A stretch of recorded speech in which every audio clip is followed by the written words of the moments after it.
Čau, draugi! Nu, ko šodien pastīsimies pēdējo cīņu, kas mums ir bijusi. Tas ir Anthony Joshua pret Francisu Nganu. Cīņa bija vienkārši, es domāju, nu vai nu viens, vai nu otrs. Bet bija viens. Aiziet, laižam. Pirmais rauns. Šeit mēs redzam Nganu, kas principā uzvarēja Tyson Fury. Un šeit viņš, protams, ir nu jau zem jautājuma zīmes, kā būs Anthony Joshua, jo daudzi bija jau likuši likmes uz Francisu Nganu. Man pašam bija jautājums, kā noboksēs Joshua, jo Joshua es dzīvē redzējis, viņš ir nenormāli liels, vienkārši muskuļu kalns, un tāpat arī Nganu ir tikpat liels, principā es esmu ļoti maziņš puika, stāvot pie viņiem. Nu labi, ne pārāk maziņš, bet ir ok. Bet tas ir ļoti iespaidīgi īstenībā redzēt tik lielus, tik jaudīgus cilvēkus dzīvē. Mans viedoklis bija vai nu Nganu uzvarēs ar KO, ar knockoutu, vai nu Joshua, jo nostāvēt tur nevarēja abi divi, tā teikt, visus 12 raundus, tas bija viennozīmīgi ne. Priekšrocība priekš Joshua bija to, ka viņš ļoti spēcīgi sit. Mēs redzam, cik maziņi cimdiņi ir priekš viņa lieliem svariem, un to, ka Nganu nav bokseris, un viņš nemāk tā izvairīties no spēcīgiem sitieniem.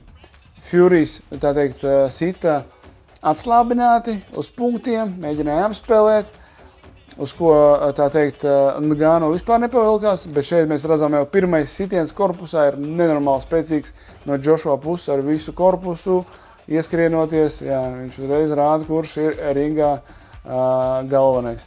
Ko dara Joshua? Viņš sāk strādāt korpusā priekš kam, lai pilnībā, tā teikt, nolaistu to roku, kas ir Nganu, tā jau diezgan nolaista priekšējā roka, lai palaistu viņu zemāk. Tā ir tāda psiholoģiskā, tehniska paņēmies, ko darīja Joshua. Jā, pirmie sitieni korpusā. Pēc tam mēs pacelsim galvā. Tas, kas arī notiksies mazliet vēlāk. Šeit jau Joshua nelēkā, kā lēkāja Fury. Šeit viņš pat arī jau uzņem sitienu. Viņš diezgan spēcīgi stāv uz kājām, jo viņš gaida tā paga, tuliņi es arī iestīšu. Ļoti īstenībā priekšrocība vienmēr ir tad, kad tu esi redzējis savu pretinieku ar līdzīgi gabarīta bokseriem. Un tad tu vari, principā, jau izanalizēt viņu, bet kaut gan tik un tā, kur izlaid kreiso sānu galvā. Neanalizē, bet tik un tā kreisais sāns galvā bija. Bet mēs redzam, ka Joshua, ja, viņš mērķē. Viņš īstenībā tagad mērķē. Un atkal ļoti spēcīgs īstenībā sitiens bija labais sāns, ko viņš Nganu izmet. Bet šitā kļūda, man tā liekas, tā ir kļūda, ko viņš pieļāva ar Joshua, tagad samainot stāju. Joshua izmantos to uzreiz, nu skatāmies, izmantos vai neizmantos viņš. Arī, jā, tā kā mazliet, nē, es taču teicu, tā ir lielākā kļūda, Joshua ir boksējis ar tik daudz krēļiem, un viņš zina, ko darīt vienkārši ar krēli, viņš izdarīja klasiko krēli, liest vienkārši labo taisno. Šeit ir, jā, es šo cīņu īstenībā nebiju skatījies. Es uzreiz pateicu, ka ar Joshua tā būs liela kļūda samainīt stāju. Jo tādā stājā, ko mēs redzējām, tas tev nav Tysons Furys, kas bakstīsies tevi. Joshua uzreiz lika spēcīgu sitienu, jā, taisno spēcīgu sitienu. Bet reku šeit atkal Nganu uzreiz pretojās ar pretuzbrukumu. Viņam nav nekā lielā tehnika, bet viņš diezgan pastīvās, ja tikko Joshua iesit spēcīgi korpusā, Nganu uzreiz atbildēja ar sānu sitieniem. Redzam, ko uzreiz Joshua uzreiz palika mierīgāks, vairs neriskē. Uzreiz no distances mēģina pastrādāt. Jā. Pirmā kļūda, ko viņš izdarīja, samainīja stāju. Klasika. Un, kad tu vēl neesi krēls, nu, tad tā nedrīkst darīt ar tik nopietniem čeļiem. Ielika taisno. Joshua cik krēļus ir tā nosēdinājis. Krēļus, tie, kas ir krēļi, tie, kas ir piedzimuši krēļi. Šeit, kad tu samaini stāju, tu paliec tāds vājāks, droši vien nekustīgāks pa 30%, ja tu neesi piedzimis krēlis. Jo tā puslode strādā mums labročiem savādāk nekā krēļiem. Nu, skatāmies otro raundu. otrais rauns. Kas būs tas, kas būs tā kļūda, ko pielaida Ngannou otrajā raundā? Šeit Ngannou parādīja, kad viņš noraustīja to roku, viņš parādīja to, kad viņš jau baidās no džebiem un tā ķer tos džebus. Pastīsimies, Joshua mainīs vai neapmainīs, jo parasti, kad viņš tā ten ķer, bokseri, profesionāli bokseri apmāna to un izmanto to kļūdu.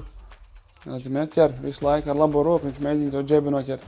Joshua džebu, Ngannou ķer visu laiku.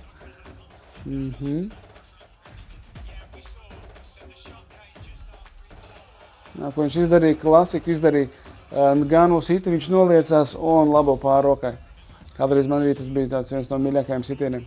Tagad arī izdarīja, bet tā teikt neiesit līdz galam, tāpēc arī Ngannou stāvēja uz kājām. Ngannou sita spēcīgi. Kāpēc? Tāpēc, ka mēs redzam, ka pats Joshua, viņš nejūtās komfortabli un tanī, un ko viņš tagad atkal darīja to pašu, noķēra, tāpēc, ka viņš pirmo līdz galam netrāpīja, kad viņš pirmo reizi to noliecienu un sitienu pārrokai. Tagad viņš izdarīja otrais, un viņš zināja, ka viņš trāpīs, un viņš izdarīja daudz spēcīgāk. Un Ngannou vēl gāja tev virsū, sanāk dubultais spēka sitiens sanās to, ka Ngannou gāja ar savu svaru, un viņš noliecās un sita labo, šeit jau visu uz redzēšanos, vienkārši te jau iesita pēdējo naglu saucamo Ngannou galvā.